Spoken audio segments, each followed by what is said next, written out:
प्यारे दोस्तों, ये वाक़या नबी करीम सल्लल्लाहु ताला अलैहि वसल्लम के ज़माने की बात है। मक्का में एक बेवा औरत रहती थी। वो मुसलमान नहीं थी बल्कि मुशरिक थी।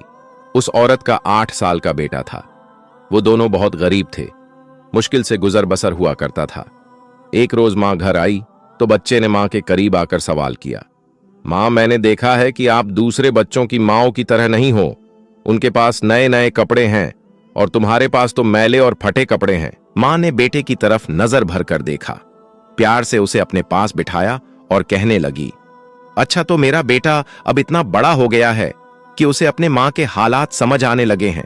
फिर अपने बेटे को सीने से लगाया और रोते हुए कहने लगी, बेटा, तुम्हारा बाप मर चुका है और तेरी मां अब बेवा है और तू यतीम है, इसलिए मेरे पास पहनने को अच्छे कपड़े नहीं हैं।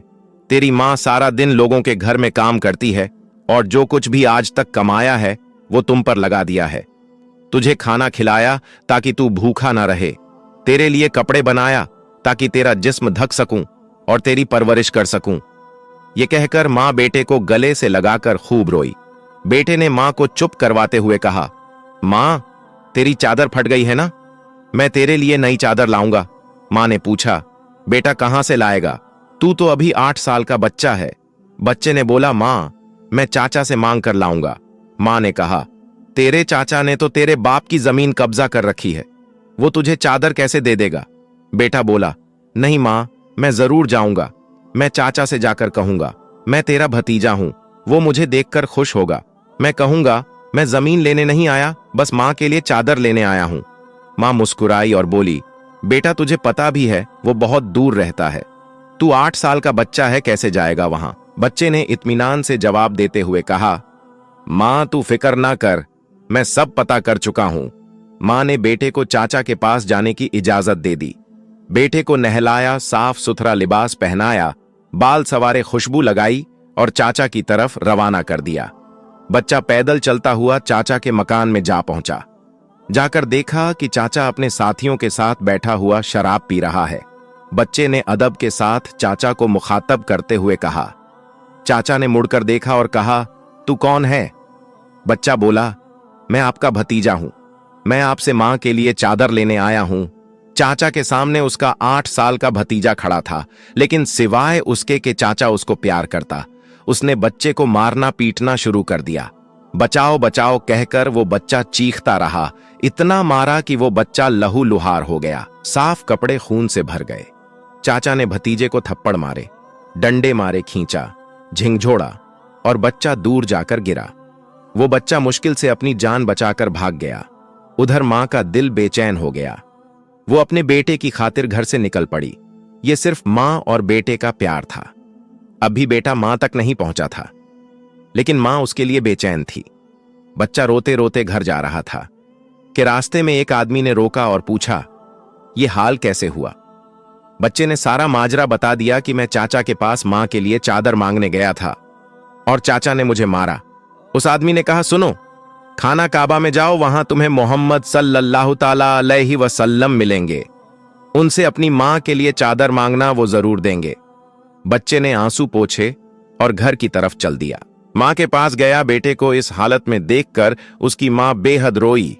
उसे घर लेकर आई और घर ले जाकर उसे नहलाया, खून साफ किया और जख्मों पर मरहम लगाया। मैंने तुझे मना किया था कि चाचा तुझे कुछ नहीं देगा। बेटे ने कहा, मां, मैं अब किसी और के पास जाऊंगा, अगर मुझे इजाजत दो, वो मुझे चादर जरूर देंगे। मां ने कहा, कौन है बेटा। बेटा बोला, मोहम्मद सल्लल्लाहु ताला अलैहि वसल्लम। मां ने बेटे को धक्के से पीछे किया और बोली, अब इस घर में दोबारा मोहम्मद का नाम नहीं लिया जाएगा। तुम्हें पता है बेटा, वो जादूगर है, शायर है, मजनू है, तू उसके पास हरगिज नहीं जाएगा। अल्लाह ताला ने इस बात का जिक्र कुरान पाक के 27वें पारे में फरमाया है कि लोगों ने मेरे नबी को मजनू, शायर और जादूगर पुकारा। बेटे ने कहा, मां, उनका पता करके आया हूं, मुझे एक बार उनके पास जाने की इजाजत दो। मां ने बड़ी मुश्किल से इजाजत दे दी। ये मां और बेटा दोनों मुशरिकिन थे। बेटा खाना काबा की तरफ बढ़ा। खाना काबा पहुंचकर अंदर दाखिल हुआ तो देखा कि बहुत से लोग खड़े हैं। बच्चे को पहले वाला मंजर याद आ गया। बच्चे की हिम्मत ना हुई। कि किसी से पूछे कि मोहम्मद सल्लल्लाहु ताला अलैहि वसल्लम कौन है। बच्चा दूर खड़ा देखता रहा, फिर उसने काबा के गिर्द चक्कर लगाना शुरू कर दिया। चलता रहा और देखता रहा। फिर एक शख्स पर नजर पड़ी तो वो बच्चा कहता है कि मैं उनको देखते ही समझ गया कि यही मोहम्मद सल्लल्लाहु ताला अलैहि वसल्लम है। उनके चेहरे पर नूर ही नूर था। वो खामोशी से नजरें झुकाए बैठे थे।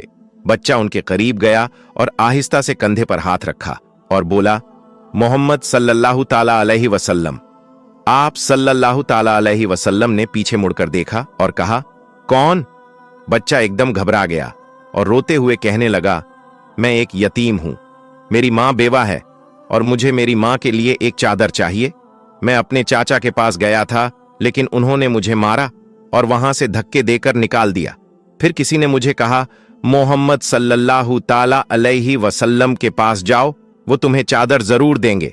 नबी करीम सल्लल्लाहु ताला अलैहि वसल्लम 8 साल के बच्चे के मुंह से ये अल्फाज सुनकर खड़े हो गए, उसे सीने से लगाया और रोते हुए फरमाने लगे, मैं भी यतीम हूं, मेरी मां भी बेवा थी। मैं समझ सकता हूं कि यतीम की जिंदगी गुजारना कैसा है। आप रोते रहे और बच्चे के सर पर हाथ फेरते रहे, उससे प्यार किया और कंधे पर से चादर उतारकर उसे दे दी और फरमाया, ये लो चादर और अपनी मां को दे देना।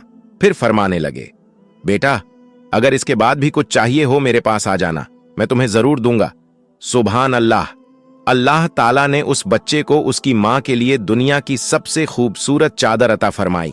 इस वाकया से मां और बेटी की मोहब्बत तो पता चलती है, साथ ही साथ हमारे नबी करीम सल्लल्लाहु ताला अलैहि वसल्लम का हुस्ने सुलूक भी मालूम होता है, जो ये नहीं पूछते मांगने वाला मुसलमान है या नहीं, कलमा पढ़ता है या नहीं, बल्कि सिर्फ इंसानियत के रिश्ते से ही इतने प्यार और मोहब्बत से मिलते हैं। यही हमको हमारा दिन सिखाता है। किसी यतीम और बेवा की मदद करना कितना नेक अमल है। ऐसी ही वीडियो के लिए हमारे चैनल को सब्सक्राइब करना ना भूले। प्यारे दोस्तों, हम फिर मिलेंगे एक नए वीडियो के साथ। तब तक के लिए आप अपना और अपनों का बहुत ज्यादा ख्याल रखिए। अस्सलाम वालेकुम।